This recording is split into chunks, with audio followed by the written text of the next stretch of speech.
coaching. Okay. If it's a big part of your life. Yep. Yeah, I think. Did you give up your day job to set up? You got this into Pickleball. Give up your day job to. Not yet. Not yet. So Not yet. you still have a. I still have a quote, real quote, unquote, a proper job. I have a proper job, but I own my own business. So Right. I'm self-employed, and it's a business that's very much virtualized. So I can dip in and out. I don't need to be in a particular location. I can do a lot of work remotely, and a lot of it's done electronically. So Right. this is why I ended up playing pickleball, because I had the time in my day Yeah. to run sessions at David Lloyd on a Wednesday morning and a Friday morning. Right. So I was there more and more, and then I could take the job on and running the actual sessions for them. So coaching is a side gig for now. So did the desire for coaching come from playing pickleball and thinking, right, you can see this going forward, there's an opportunity here? Well, I coached kids in cricket for, Kieran was 6 or 7, took him to the cricket club and said, if I'm going to be here every Friday night, you might as well get me qualified. Yeah. So I did my level 1, then I did my level 2, kind of got into it, enjoyed what it was all about, and then I got some coaching for myself. I mean, really random story, I got coached by Alistair Cook's secret batting coach. Secret batting coach? Yeah, he wasn't part of the England setup and no one knew about it. And before... Was he an ex-cricketer? He was actually the son of the umpire Ken Palmer. All right. So Gary Palmer runs a cricket academy, and basically I did a session on the drive. It was called 4 Angles. Right. And when we were talking to him, he said, yeah, Cookie's having some problems, I can fix him. I know exactly what I need to do. And then about 18 months later, a story came out about Alistair Cook's secret batting coach, who was Gary Palmer. Right. But I saw firsthand what a master coach could do. Right. And it was like moving my foot 2 inches, a slight adjustment in my balance point, and the difference that attention to detail had on my outcomes in a cricket stroke meant I understood from being coached what that mastery can do. Right. And it was a case of I started playing and I thought, yeah, I quite fancy learning a little bit more. Yeah. So I did my level 1 with Sam and Riff. So Seymour Rifkin, president of World Pickleball Federation, IPTPA's creator. So I did my level 1 with him. Fairly soon after I did my level 2, but when I met Riff and Sam the first time, I think they realised that I'd kind of had a background in coaching and had seen, obviously, my daughter's own coaching career. Yeah. Through her being coached by an ex-Olympian in her skating. Yeah. So I'd kind of been around those environments and kind of done a bit of reading on how to parent her better. Yeah. As a sports person, and how you praise effort rather than outcomes. Yeah. And some of those things you find from those classic books that people read and they started getting interested in coaching. Bounce by Matthew Syed and Mindset by Carol Dweck. Yeah. The Talent Code. Those kind of books. Once you read those, you kind of get how skill acquisition and performance in high performance environments works. And it just sort of started off. I mean, I'm 3 and a bit years in now. Right. And it started off fairly small, 21 to 22. I just got qualified, did a few bits and bobs. Then sort of tax year 22, 23 was the year when I started to build a bit of a reputation, start to get some regular bookings, start to build a client base. Yeah. And obviously we're nearly at the end of 23, 24 and it's gone crazy.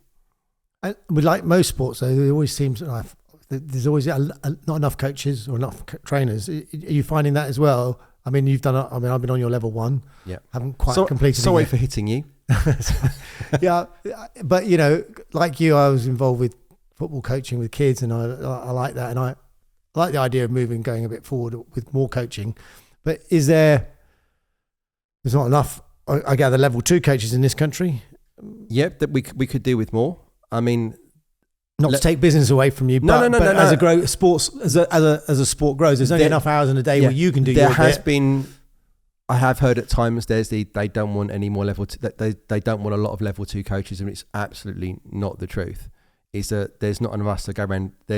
We can't cover the country. No. There's only so far where you can go, and would I rather be coaching 20 minutes from home or 200 miles from home? Yes, of course. Because 200 miles from home is not an unheard of example for either myself or Sam or Thadia. Yeah. Or Louis or Freddie or Jane Portnell. All the guys that are pushing up in the 2s and those sort of experienced players, they are going a long way at times to cover stuff, and we can get enough work close to home. The problem's been that obviously with level 2 is not easy. It's a big jump from 1 until 2. That was my question. It was always, so I did the level 1 at football, and going to the next level was, you could do that over a couple of weekends, level 1. And then if you wanted to become a level 2 FA football coach, you had to find 10 days, which was like 2 weekends and a week. And then you had to take time off work. So these things were never encouraged you to do them because they weren't cheap either. So it was all about your sort of passion. And I've had a little chat with you about this, the level 2. It's this element about having to be able to play these 26 different shots or 23 or whatever they correct.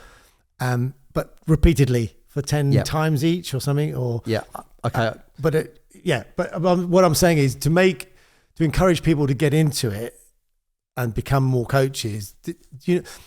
I just have an ethos that you don't always have to be the best player to be a great coach. Correct. And I know you spoke about we had this conversation before about in America, if you're going to get paid to coach people, then you need to have the skill set. Right. So, but where does that change, or could it change? This is the question. I mean, I need to go back to where we are, and then where we're going. Yeah. So as we stand today, just in the middle of March, we 2024. Just a timestamp. So hopefully this has been going on for a few years with your podcast. Yeah, I hope so. Yeah. So we have the Pickleball Leaders course. Yeah. Designed by Elaine Shawcross BEM. Right. And basically she spun that off of doing some stuff in schools, which is essentially a low cost entry level qualification to get people playing pickleball the right way. Right. So that is kind of like your activator level. You'll get people going, get them started. Here's some fun games. Here's a warm up. Here's how to get people enjoying the game. Here's how to have fun. Yeah. Here's where you can take a little bit further. It's not a coaching qualification, not designed to be that. No. You've got the IPTPA level 1, which is the one you hosted. The one I hosted, which is the initial phase into coaching. Yeah. Designed to cover 2.0 to 2.5 level players. Right. So 1 day workshop, half on court, half in the classroom, trying to teach you the basic foundations of how to coach, and then what you need to coach that's kind of different from other racket sports or other skills, because obviously the pendulum swing, the unattackable concepts in pickleball are fairly unique to pickleball because of the nature of the court, the ball, and the equipment that you use. Then you've got level 2, which at the moment is literally a skills test and an observe lesson. There is no education piece whatsoever to help you through that process. You can reach out to me and Sam will give you a few pointers here and there, but there's no formal thing you go through.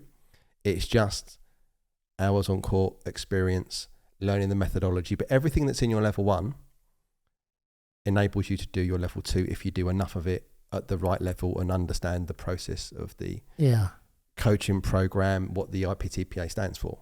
And then there's the skills test, which is where people get a little scared. Yeah. And quite daunting, I think. It is, but I know how to train it. And obviously I was there and I did that, and I had no one to feed to me. I had no ball machine. So I really should do a video on how to do this. I really should put out on the internet how to train for your skills test without anybody else. Yeah. And essentially I did a lot of drop feeding, but what I did was I would throw the ball up in the air. Yeah. Move towards where the ball was. So rather than just dropping and hitting it, I'd make myself move laterally or forward and backwards. Yeah. And then I would hit the ball. Yeah. And I would train 20 shots, and I needed to get 18 out of 20 because I knew that in reality I had to get 8 out of 10. Yeah. So I wanted to give myself a little bit of margin for error, put myself under stress, that knowing when I get under stress on the day and the stakes are high, I'll be able to deliver that. And when I was looking at targets, everything was much shorter. So it's a halfway back in the non-volley zone to the baseline. So you've got to go 7 foot from the baseline. My lines were 5 foot from the baseline, and I wouldn't stop until. So I had everywhere. I had margin for error built in when I trained it, of course, so that when things got a little bit squeaky bum time, I had no problems. Well, it's a Johnny Wilkinson thing, the more I practice, the luckier I am. Yeah, because actually it's not luck; it is putting the. So that's where we stand today. But obviously, I'm able to give you. I got permission. You have got permission. You got from up on high. First. Yes. Yeah. Yes, Karen. I'm going to spill the beans, but I'm going to be a good boy. So, launching very, very early April. 2024. Like 2 weeks' time.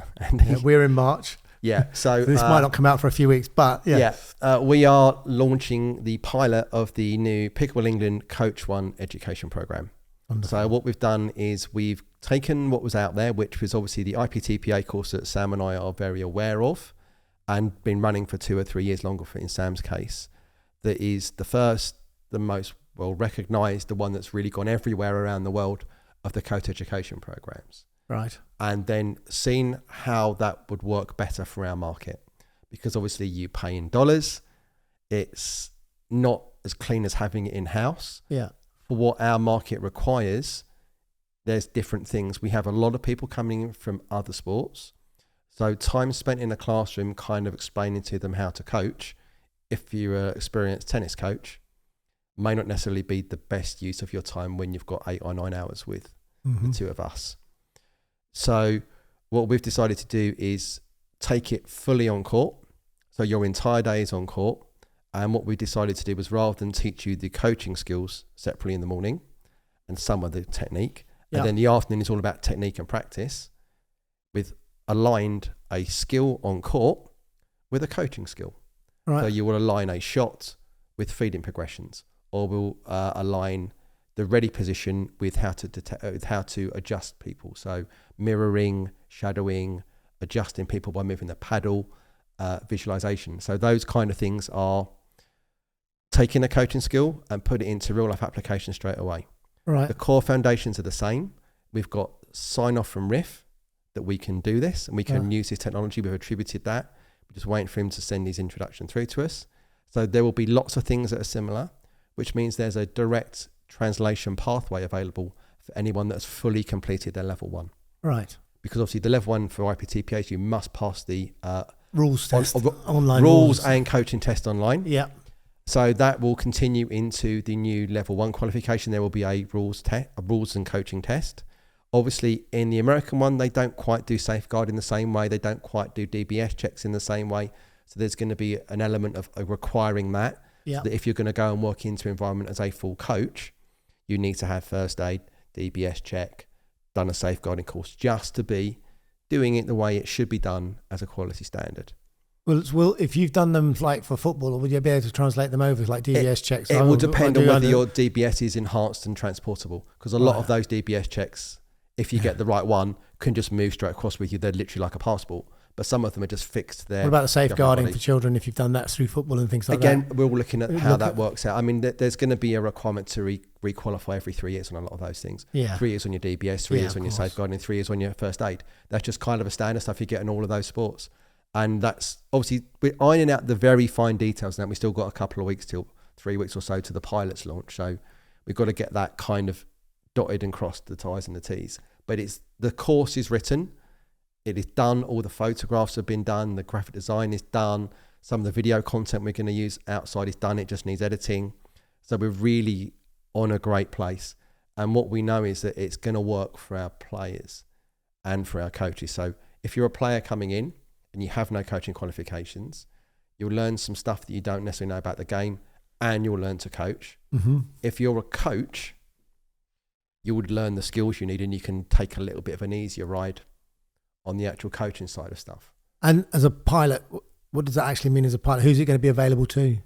The intention is it'll be opened up to anyone to book in. Right. And then what we're going to do is we're going to run it as if it was the real thing, because we think we've got it, but we are not too humble. We're humble enough to know we probably aren't going to get it 100% right the first time out of the blocks. Never do you? So there will be adjustments and changes and tweaks we need to make. But I mean, we've consulted people within our sport. So we went to Richard Millman, who's obviously based out of Cromer, does some commentary with me, incredibly qualified squash coach. Yeah. I mean, he helped design the American squash qualifications. So we're like, Richard, knock on the door. What can you tell us? What did you learn? What went wrong? What went right? How can we sort that sort of stuff out? So certainly some of our vision for coach education in the future is to differentiate path streams. So it's not just you're a level 1 coach and you're a level 2 coach, level 3 coach. You want to have, you're a level 3 gold standard coach at getting people started. Yeah. You're amazing at getting people in when they're 2.0s to 2.5s. Yeah. You're the gold standard. That's what we want that kind of coach to be. But you could be a level 3 performance coach working with 4 or 5 is enough, but why should the performance coach be seen any more valuably than the activation coach? Because they're both doing incredibly difficult, important jobs. Yes. So they need to be equally recognised. So that's what we'd like to hope to grow our qualifications into, that different skill sets and different pathways have equal validity in people's eyes. Not that, they're only doing these 2 O's, that they're not very good. No, they're amazing at what they do. And that's what, when there are people out there that are incredible at doing starter sessions. Yeah. But are going to struggle to deal with me if I want to be coached. Yeah, of course. So we need to value all of those people in our community. And then 2 will come and 3 will come. As soon as we've got this signed off, we've already got approval from Karen to go and do straight work on 2. That will be more different than the IPTPA. Right. Because you will actually get some support from us. Right. But we know the IPTPA are looking to change theirs as well. So they're looking to do something different in their side of things. The skills test will remain, an observed lesson will remain, but the intention we've got is to give you more help to become a level 2 coach. And you want to encourage people to become coaches, not try and hold them back, isn't it? I mean, I know there's a business, but in my vision, and I know it's the same for Sam. Yeah. We would want to have 100% pass rate for level 2. Yeah. And it's not because it's easy.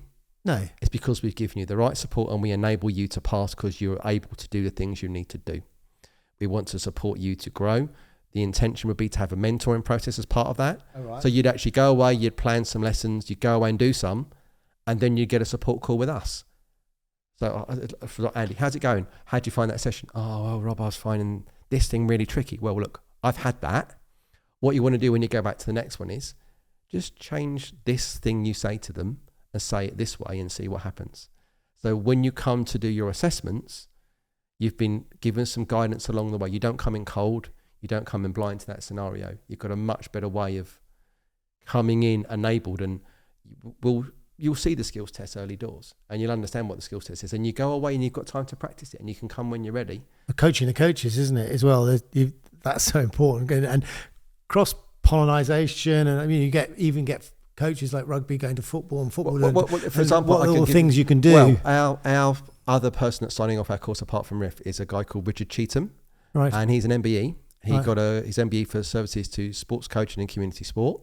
He's a senior fellow at University of Winchester and has never picked up a paddle in his life, but has worked for World Cycling in the UCI World Elite Performance Coach Education Program, England Rugby, England Handball, England Cricket.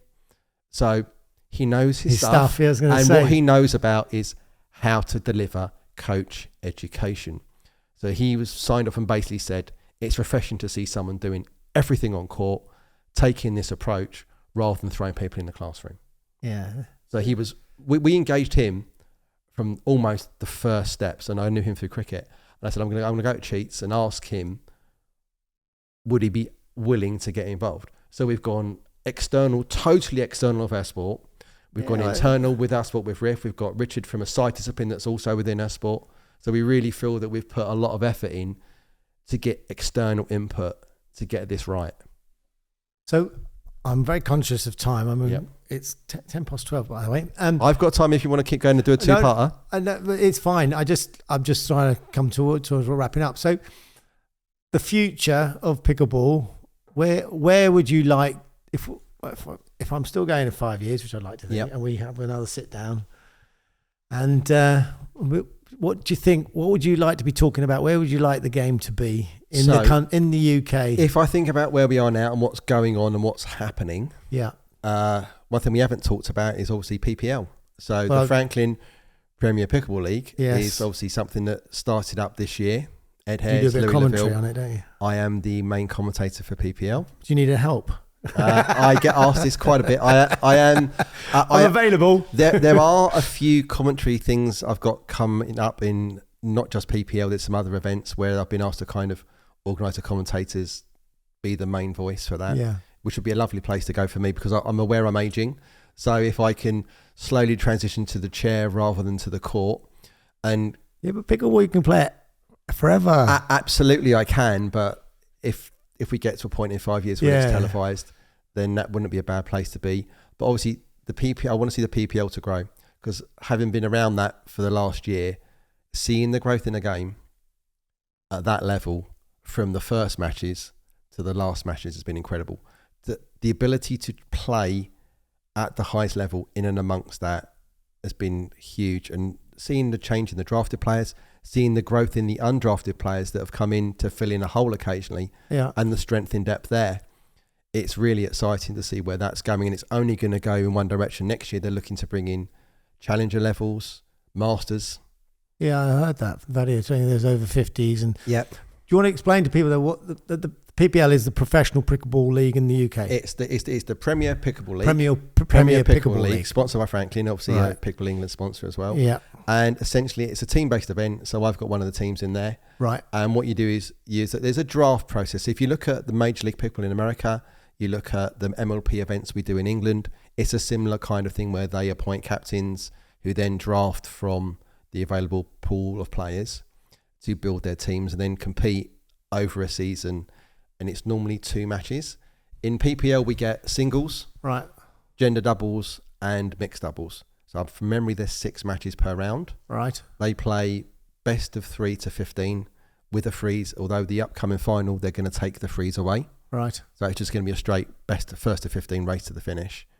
Best of 3. And essentially, you've got a very similar format, if you think about it, to things like the Southeast Pickleball League, the Gladiator League, a lot of those team-based events that we're running locally here and around the country, just at the next level on. Right. So Thaddeus playing, Louis playing, Freddie's playing, Molly's playing, Jess Wilson's playing, Pep's playing. Yeah. You're getting all the great and good from all around the country coming together to compete. How do your sort of local club get to know about these events? And you talk about a pool of players. Yep. In most sports, there is talent everywhere. And how do these people are saying, "Oh, I didn't even know that existed," and so I want to. Okay, so have I got an opportunity to push myself and be considered, or so season 1's in a bit of a bootstrap mode. It was to get it going, right? And it's happening, and it's been really successful, and the quality of play has been excellent, right? And it was basically, if you were kind of in that arena as a player, you kind of knew about it. It was on Instagram, it was put out on Facebook, it was put around, and it kind of got I don't think there was many people that didn't get it, that weren't in the pool that we didn't expect to be in the pool.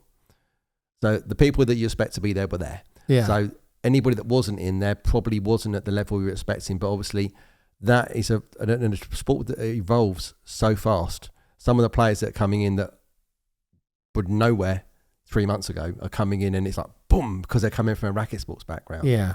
So we've got that coming into there. Obviously they've announced season 2. They've announced that there'll be the Premier level, the Challenger level, and Masters. They've been seeking some stuff. A lot of it's being powered by social media, like everything these days. And then it will just be a case of entering the draft process when it goes public, and then keeping your fingers crossed to get a pick. This is a thing that, apart from trying to get kids involved, I said we're probably learning how social media works for the aging demographic that plays pickleball around our areas at the moment, because a lot of them don't know what TikTok or Instagram is, and it's actually, there's an education, because we are living in this world that's evolving where our kids don't watch TV anymore, they stream everything, and that's how you find out about stuff. I think with a case of something like this, because pickle is still so small, everybody knows everybody, so it was kind of like, if they're not in the draft, then they're probably going to start seeking them from the draft, and it's where can you find the diamonds in the rough. And I don't think we're quite at that phase yet, because it's not mature enough. In a year or two, there'll suddenly be people that will spring up at the senior level, possibly, that you're not so aware of. In the Challenger level and the Premier level, they're going to probably pop up a little bit more often. They're going to be a little bit more finished articles, because they're going to be younger. Do you ever see that, though, or hope that you might be, there's a kid now at school, and and there's a pathway, even a pickleball pathway for them to go all the way through the levels and compete for their country? I mean, is there a UK versus America yet? Yes, there is the Atlantic Cup this week, I think it is, where Thadia, Louis, and James and Freddie, I think, have gone out. Is that Miami? Has Freddie gone? Not sure Freddie's gone. They've gone out to Miami, yeah. So that's like the Ryder Cup, is it? It is US versus Europe. Okay. So they've sent out Piolina, and I think they sent a couple, and I think Maria's come out as well from Spain to compete over there. Right. And basically they're competing against the next gens from the APP tour. Right. So most of those players were over for the English Open last year. So that's kind of out there. I mean, I was talking to some of the coaches on one of the level 1 cohorts that's looking to set up a junior program to build into a performance program. And it's like, when they're ready, can I send them to you, Rob? Right. And I'm like, yep, just need to find somewhere to coach them. But I mean, the best, Annalise 17 is the best player in the world. There'll be some kid that's probably never picked up a paddle in 10 years. That'll be the best that they've ever seen. Yeah. We just don't know who they are yet. They're going to come out and do that. Tiger Woods of the generation. And where else? Like so if we go back to the question, where else would I want to go with it? Where else want to see it? I want to see venues. I want dedicated pickleball venues around. But limited to pickleball, or like, because it's a racket sport, maybe could you have some table tennis going on, or padel incorporated with it? Because the concern to get away from this them and us sort of attitude. Or, I think obviously there's this new design for the pickleball and padel court in one. Okay. My concern with that would be that will then create the division of them versus us. What hours do I get my pickle? Which hours do I get my padel? So where I would think is there's no problem in having facilities coexist if they are exclusive facilities. Yeah. When they are dual use, you start to get conflicts. Of course. If I look at David Lloyd's, it's badminton, pickleball, boccia, kids club, archery club, running around in your roller skates, getting the floors dirty club. Yeah. In the one sports hall. There's other David Lloyd's that have got a tennis court that's converted into 4 badminton courts, which is now pickleball. Yeah. So that's a different kind of proposition. And the more you can have your own spaces, the better it will be. That doesn't mean you can't have table tennis in a pickleball venue. No. Because obviously you can get 2 people into a fairly small space. Yes. Half a kitchen. Yeah. Half a kitchen, We think about that. So width-wise, but obviously length-wise, pretty much the same. So you can use that space on there. But I think if you have dedicated venues, then the game will grow and it will speed up. And then also it doesn't have that risk of, as it was said on that Zoom call, cannibalising tennis. I mean, also we've got to bear in mind is that actually pickleball's generally played on badminton courts in the UK, not tennis courts. No, exactly. And there's a lot of unused tennis courts in a lot of places that could be converted. I tried to get one. I found a disused tennis court and I tried to get hold of it, but it was like the council were interested, but it's like you've kind of got to take it on the money. I'm like, it's good for 4 months a year, and how am I going to outdoors?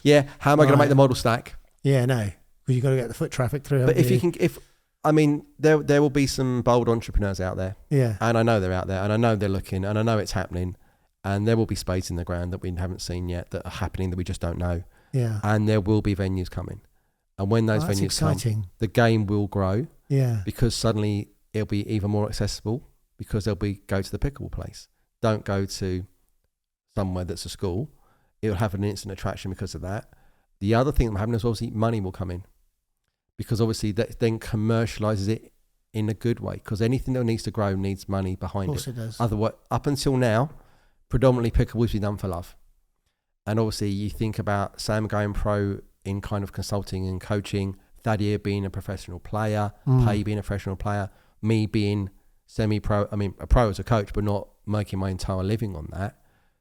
It needs people like us to allow the sport to grow. Otherwise, there won't be the investment, because no one's going to see a return on investment. No, of course. So we need to start moving out of the sports halls, moving out of the schools, moving into dedicated facilities.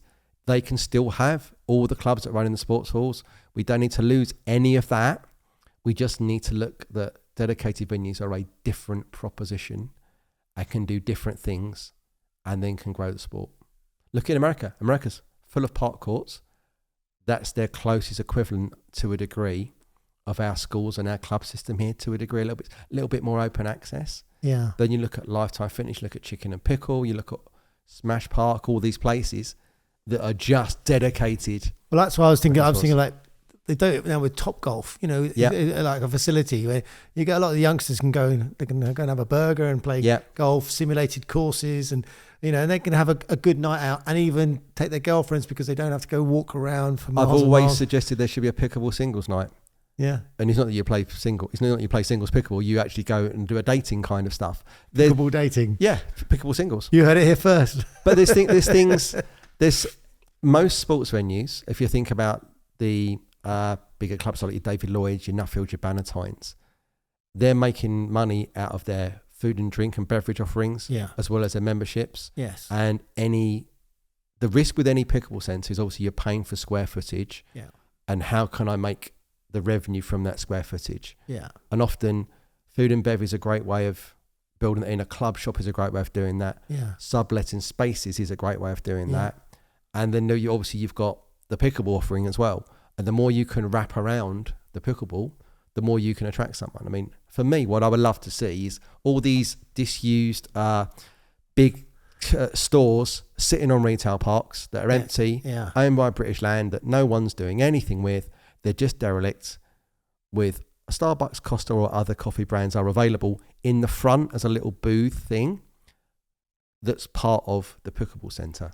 So the actual food and beverage offering is in the centre, and that draws to passing trading to the coffee place on the retail park. Yeah. What's that thing going on in there? That looks quite good fun. I can see lots of families playing together. Yeah. I can see lots of people having fun and enjoying that. That looks quite good fun and quite easy to pick up. Why don't I have a go? Yeah. So you're sort of attracting people in. I think part of the change we're going to find in the UK is obviously the costs of those venues, and the cheaper venues tend to be in industrial estates. Yeah. So you don't get the passing footfall. No. And trying to solve that solution is going to be tricky for the UK. But we have a bureaucracy problem, don't we, with planning and all sorts. You know, just you can't just go and buy a piece of land and build your own house. You know, all the good lands are owned by all the big builders. That's got to change, that philosophy in this country, to allow things like that to happen. But stuff will come. I mean, of course it will, because they will, like you said, there will be ballsy entrepreneurs. Mike Lynch in Telford has proved it can happen. Yeah. You can make it work. He's also willing to share that knowledge. Obviously, he's doing a course so you can sign up and pay for, but kind of like how we did it and how you can do it. Yeah. So it's definitely a thing that can exist. And now it's just a case of where's the next one and the next one and the next one until you hit, oh, well, actually, this is a business model that I can put in X tens of thousands, hundreds of thousands, and I can pull out X tens and hundreds or thousands of pounds out, and it just becomes a franchisable, replicable model.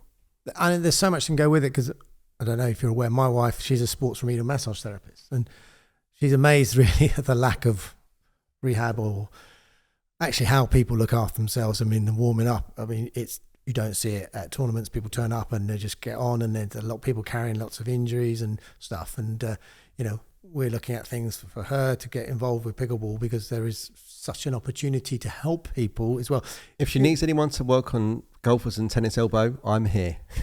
Oh no, she's very good at what she does, and she's got a friend that they're looking at it. So I mean, I'll give her a shout, Balance Your Body, but she's on Facebook. But it's just there are often so many people who've got tennis elbow or problems, but actually they don't know what the cause of the problem is. They've got a problem there, but it's not actually there, it's other positions. But there doesn't seem to be. We at Fleet Aces have we actually have a warm up plan that is on the site that everybody comes and we can use it. I can share for you. A couple of weeks ago, doing a Pickle Leaders course in Swindon. Yeah. Karen asked. There's a relationship between GLL Better, the leisure centre chain, right, with Pickle England, and she's like, well, we got asked that we need people that come in to do sessions that are new to the business, but we don't really know how to teach them.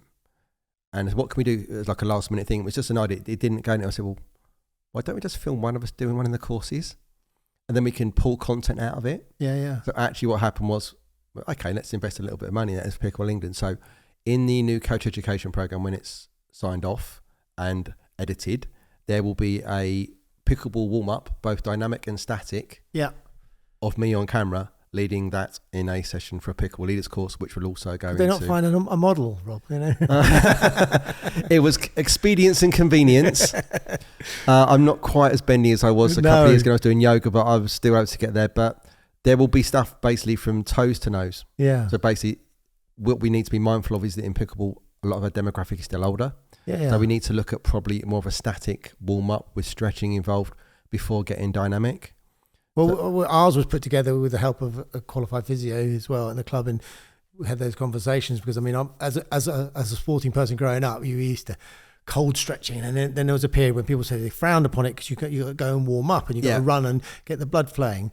And now we had conversations where they said there's no scientific proof that actually just doing a cold stretch is actually bad for you. And so the sports science has moved on massively throughout sports, obviously, and I think you need to be maybe warming up the right bits for your body for the sport that you're playing. I mean, I'm always mindful that if you've got older people that they're coming back in for their first session, they may not have done anything. So my catchphrase is like, make sure you move within your own comfortable range of motion. Yes. A little bit of discomfort might be okay, but listen to your body. Pain is bad. Yeah. But that phrase of no pain, no gain, there's a limit to that, isn't it? It depends on what you're trying to achieve. Yes, exactly. And it's like your first pickleball session, you come out with a torn hammy. That's not going to be much fun. They're not coming back. No. You can't get them better if they're not coming back. Hamstrings. Well, you've been running far too much if you've got a torn hamstring. But it's things like that. So that's coming as well. So there's lots of things with the level 2 program. We've got some ideas and we've been kind of visioning the level 3. And what we're hoping is that by the time level 2 comes to fruition in a few months' time, we can send people out there comfortable to go out and coach and potentially earn a living as a coach after a level 2 program, have that confidence level to go out and do one-to-ones, to go out and run some small clinics. Will all that stuff be, so if you were to set up a club, there'll be that framework of how a club should be set up, and these are all the guidelines and all the coaching and all that sort of stuff. A lot of those frameworky things are kind of there. Yeah. And if you look on Clubmark, you can get that sort of stuff. And there's some model documents here and there you can find on the internet. And there's some stuff that Pickleball England would offer as well. That's not really within our coach education remit. Right. We are looking purely at the how to make people coach. How to run your club is a totally different podcast and a totally different skill set. Yeah. And obviously I've been on the inside of that. Martin's inside of that. Yeah. That is a totally different way of doing things than making someone play pickleball better. Are you excited for the future? Yep, can't wait. I mean, there's so many things that are cropping up. I mean, I look at the opportunities that are out there and the connections you make with people, and you're thinking, well, this is where I am now. What's going to happen in 2 years, in 3 years, in 5 years? We're at the point where it's only really just starting to get known.